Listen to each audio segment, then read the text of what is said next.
Hebreus capítulo 12. Deus, o nosso Pai. Assim nós temos essa grande multidão de testemunhas ao nosso redor.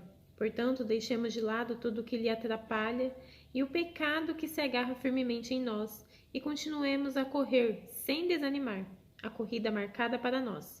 Conservemos os nossos olhos fixos em Jesus, pois é por meio dele que a nossa fé começa. E é Ele quem aperfeiçoa. Ele não deixou que a cruz fizesse com que ele desistisse. Pelo contrário, por causa da alegria que lhe foi prometida, ele não se importou com a humilhação de morrer na cruz e agora está sentado ao lado direito do trono de Deus. Pensem no sofrimento dele e como suportou com paciência o ódio dos pecadores. Assim vocês não desanimem, nem desistam. Porque na luta contra o pecado vocês ainda não tiveram de combater até a morte. Será que vocês já esqueceram as palavras de encorajamento que Deus lhe disse, como se vocês fossem filhos dele? Pois ele disse, prestem atenção, meu filho, quando o Senhor o castiga, e não se desanime, quando ele o repreende, pois o Senhor corrige quem ele ama e castiga quem ele aceita como filho. Suportem o sofrimento com paciência, como se fosse um castigo dado por um pai, pois o sofrimento de vocês mostra que Deus os está tratando como seus filhos. Será que existe algum filho que nunca foi corrigido pelo pai? Se vocês não são corrigidos, como acontece com todos os filhos de Deus, então não são filhos de verdade, mas filhos ilegítimos. No caso dos nossos pais humanos, eles nos corrigiam e nós os respeitávamos. Então devemos obedecer muito bem mais ainda ao nosso Pai Celestial. E assim viveremos. Os nossos pais humanos nos corrigiam durante pouco tempo, pois achavam que isso era certo. Mas Deus nos corrige para o nosso próprio bem, para que participemos da sua santidade. Quando somos corrigidos, isso no momento nos parece motivo de tristeza e não de alegria. Porém, mais tarde, os que foram corrigidos recebem como recompensa uma vida correta e de paz. Conselhos e avisos. Portanto, levantem as suas mãos cansadas e fortaleçam os seus joelhos enfraquecidos. Andem por caminhos aplanados para que o pé aleijado não manque, mas seja curado. Procurem ter paz com todos e se esforcem para viver uma vida completamente dedicada ao Senhor, pois sem isso ninguém o verá. Tomem cuidado para que ninguém abandone a graça de Deus.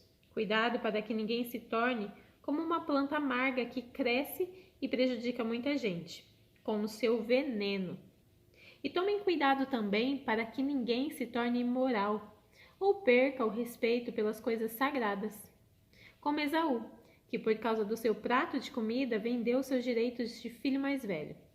Como vocês sabem, depois ele quis receber as bênçãos do seu pai, mas foi rejeitado porque não encontrou um modo de mudar o que havia feito, embora procurasse fazer isso até mesmo com lágrimas. Vocês não foram como o povo de Israel. Vocês não chegaram perto de alguma coisa que se pode tocar, como Monte Sinai, com o seu fogo destruidor, a escuridão e as trevas, a tempestade, o barulho de trombeta e o som de uma voz. Quando os israelitas ouviram a voz, pediram que ela não dissesse mais nada, pois eles não podiam suportar a ordem que dizia: até um animal se tocar no monte deverá ser morto a pedradas. O que estavam vendo era tão terrível que Moisés disse: estou tremendo de medo. Pelo contrário, vocês chegaram ao Monte Sião e à cidade do Deus vivo, a Jerusalém celestial com seus milhares de anjos. Vocês chegaram à reunião alegre dos filhos mais velhos de Deus, isto é, aqueles que têm o nome deles escrito no céu. Vocês chegaram até Deus, que é o juiz de todos, e chegaram também aos espíritos dos que são corretos, que foram aperfeiçoados.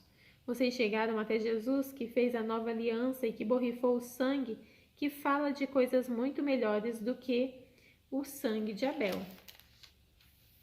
Portanto, tenham cuidado e não recusem ouvir aquele que fala. Aqueles que recusarem ouvir a pessoa que entregou a mensagem divina na terra não poderão escapar.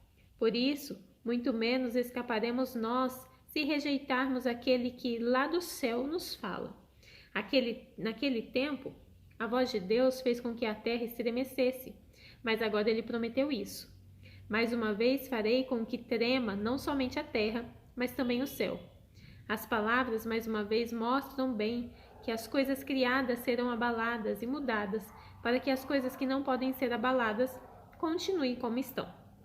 Por isso sejamos agradecidos, pois já recebemos um reino que não pode ser abalado. Sejamos agradecidos e adoremos a Deus de um modo que o agrade, com respeito e temor, porque na verdade o nosso Deus é um fogo destruidor. Capítulo 13. Como agradar a Deus. Continue a amar uns aos outros como irmãos em Cristo.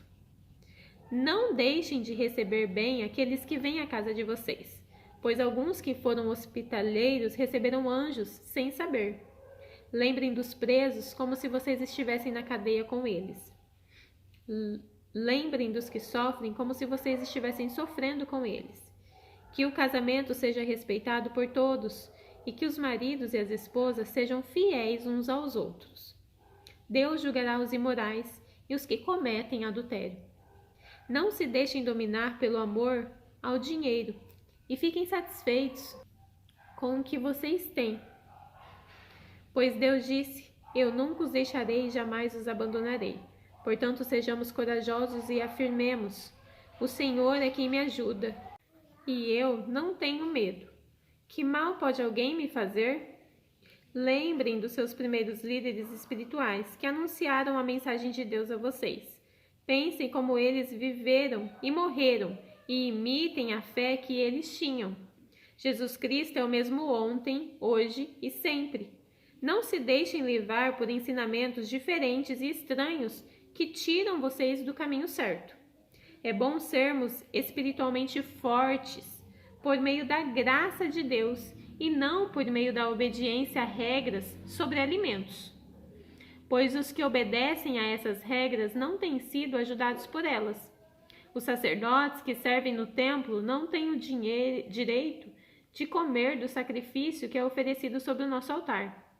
O grande sacerdote leva o sangue de animais para dentro do lugar santíssimo, a fim de oferecê-lo como sacrifício pelos pecados. Mas os corpos dos animais são queimados fora do acampamento. Por isso Jesus também morreu fora da cidade de Jerusalém, para que o seu próprio sangue purificar o povo dos seus pecados. Portanto, vamos para perto de Jesus, fora do acampamento, e soframos a mesma desonra que ele sofreu. Porque neste mundo não temos nenhuma cidade que dure para sempre. Pelo contrário, procuramos a cidade que virá depois. Por isso, por meio de Jesus Cristo, ofereçamos sempre louvor a Deus. Esse louvor é o sacrifício que apresentamos à oferta que é dada por lábios que confessem a sua fé nele. Não deixem de fazer o bem e de ajudar uns aos outros, pois são esses os sacrifícios que agradam a Deus. Obedeçam os seus líderes e sigam as suas ordens, pois eles cuidam sempre das necessidades espirituais de vocês, porque sabem que vão prestar contas disso a Deus. Se vocês obedecerem eles, farão um trabalho com alegria, mas se vocês não obedecerem, eles trabalharão com tristeza, e isso não ajudará vocês em nada. Continue a orar por nós. Temos certeza de que a nossa consciência está limpa, pois sempre queremos fazer o que é correto. E peço a vocês, de modo todo especial, que orem para que Deus me mande de volta a vocês o mais breve possível. Uma oração. Deus ressuscitou o nosso Senhor Jesus, que por causa da sua morte na cruz, é o grande pastor do rebanho. E é por meio do sangue de Jesus que a aliança eterna é selada. Que o Deus de paz lhes dê tudo de bom que vocês precisam para fazer a sua vontade, e que Ele, por meio de Jesus Cristo, faça em nós tudo o que lhe agrada. e a Cristo seja dada a glória para todo sempre. Amém. Saudações. Meus irmãos, peço que continuem com paciência, que escutem com paciência essas palavras de ânimo, pois esta carta que escrevi não é muito longa. Quero que saibam que o nosso irmão Timóteo já saiu da cadeia. Se ele vier logo, eu o levarei comigo, quando for ver vocês. Saudações a todos os líderes da igreja daí e a todo o povo de Deus. Os irmãos da Itália também mandam saudações a vocês. Bênção, que a graça de Deus esteja com todos vocês. Terminamos o livro.